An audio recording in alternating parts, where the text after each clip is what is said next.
Hey everyone, welcome to another episode of GSE World. And today we're going to look at one of the most famous prehistoric cat.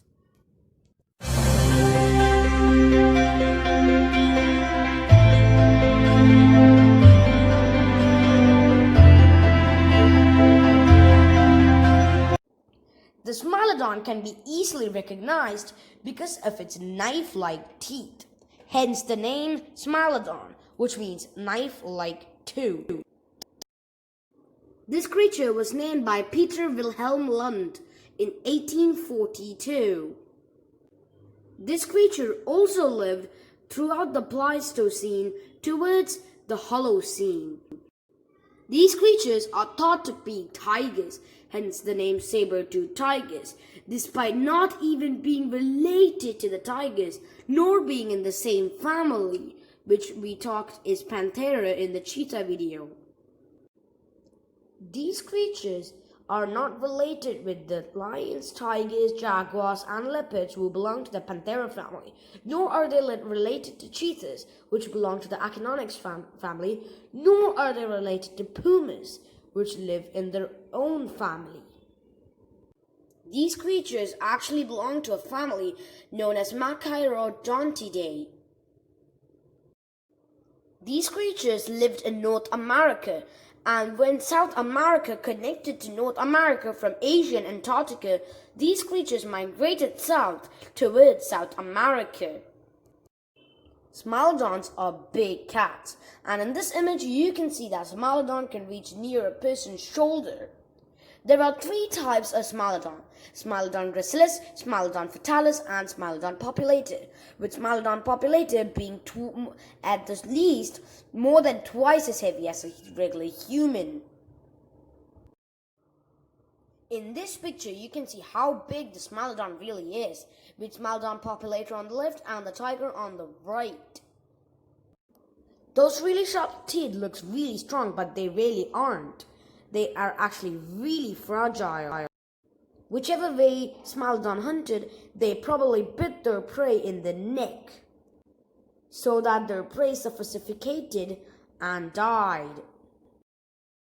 Let's talk about size for a second. The Smilodon populator, the largest one, is 1 to 1.2 meters in height and 2 to 2.5 meters in length. Smilodon gracilis is not only the smallest but also the first Smilodon to exist, with the largest Smilodon populator being the last to exist.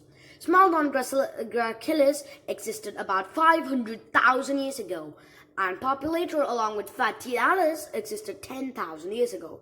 And study says that all three of the species lived together at one time. These creatures have weak jaw muscles, and they have teeth so big that they needed to open their mouth at a whopping 120 degrees and not 60 degrees because they cannot bite anything. Normal cats today open their mouth at only 60 degrees, unlike Smilodon, which, as I said, 120 degrees. That is a really wide mouth opening. Not as much as a cobra not as much as a snake or a mosasaur, but still. I know I said final, but here's one or two more facts.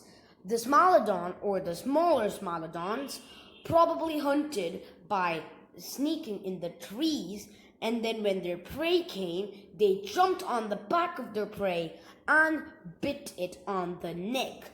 This is just a theory and not confirmed. It is not known how bigger Smilodons hunt though.